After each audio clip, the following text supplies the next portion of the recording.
أهلا بكم مجددا.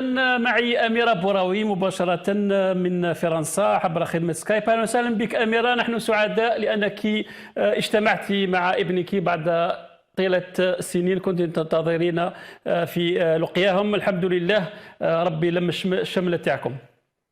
شكرا لك. هل كنت أميرة تنتظري باللي تولي سبب في أزمة سياسية بين الجزائر وباريس؟ ابدا كنا على بالي توصل لهذا الشيء. راني رحت كالمئات من الحراقه كل يوم عبر البحر، ولكن الفصل الشتاء البحر الرياح، فضلت ان نروح اترافيغ لي فوا تيريستر، ولكن ما حبيتهاش تكبر الحكايه الى هذا الحد.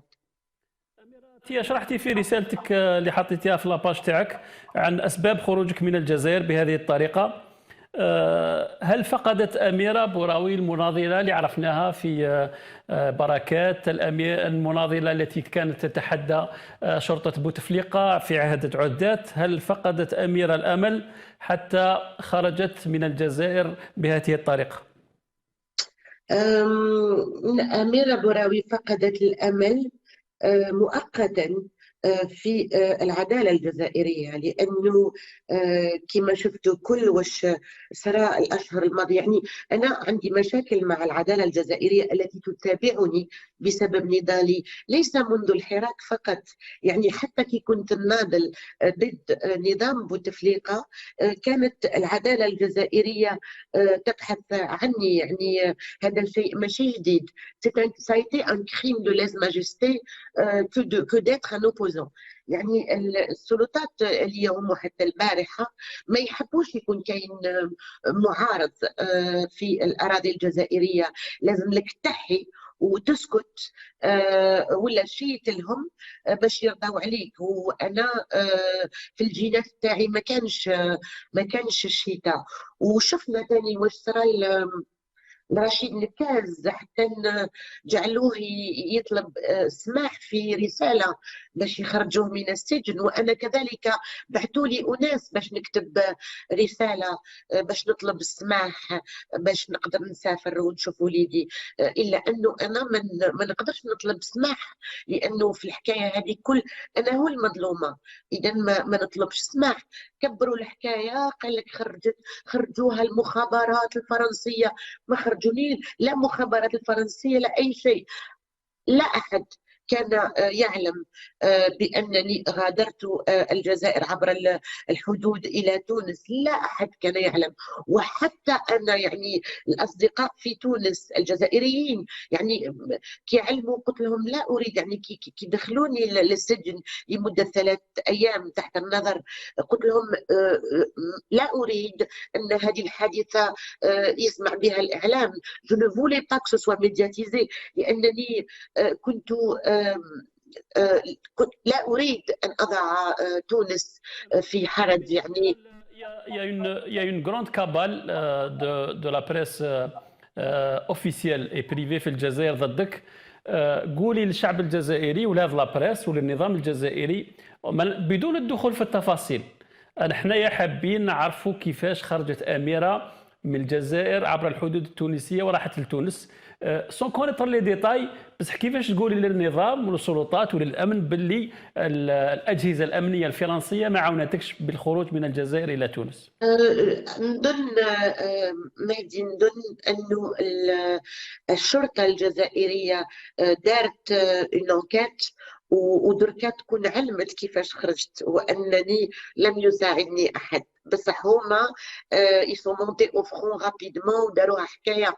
ولكن انا مالفه انه يتم اتهامي بانني عميله. حتى في 2014 لما ناضلت ضد العهده الرابعه تاع بوتفليقه، يوجد الكثير من الجرائد والاعلام قالوا انها صهيونيه وخائنه، ويعني انا مالفه بهذه الاتهامات. وفي دين بعض الناس في الجزائر هو انك اذا ما تحيش،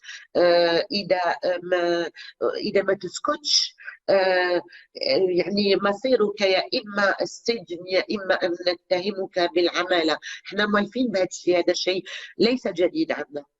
هل نقدروا نقولوا باللي أميرة ما غادرتش تحرق بحرا وحرقت برا؟ أنا بارفوا جو ريغريت، قلت لو كان رحت بحرا خير، لانه ما تصراش كل هذه الحكايه. ولكن حتى كون رحت بحرا يقول لك الاسماك نتاع المخابرات تاع السمك ساعدوها للفرار. أميرة، عندي سؤال يحرجني نوعا ما. من المؤسف أن يصبح جواز سفر تاع فرنسا سبب في بقائنا في الحرية، خاطرش كان جا عندك غير باسبور الجيريان. أميرة نو سخي با اون تخا دو نو بارلي دوكا. ما هي نفسية أميرة الآن بعد كل هذه الضجة؟ Pour moi, oui, pour moi, c'est momentanément un échec pour l'opposition algérienne, certes, mais quand vous avez le choix pour votre liberté, c'est-à-dire je n'ai quitté le territoire qu'après des années et des années.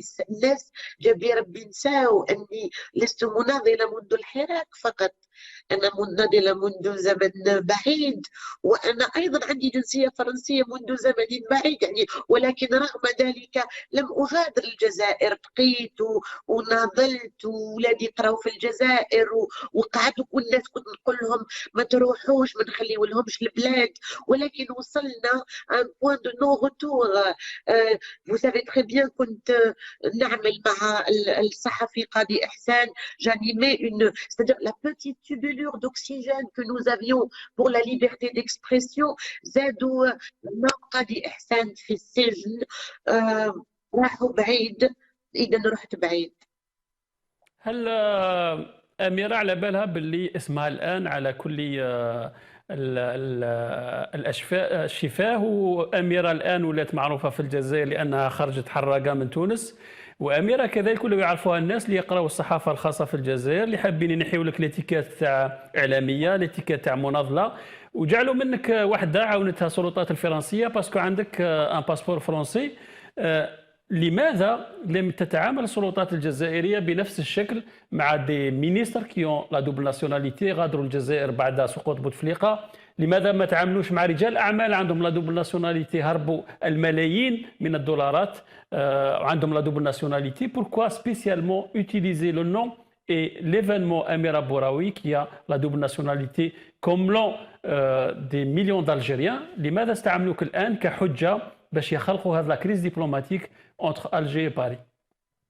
Je pense qu'ils ont vécu ça comme un affront, que je puisse quitter le territoire malgré l'interdiction de sortie du territoire, et mise, je le répète,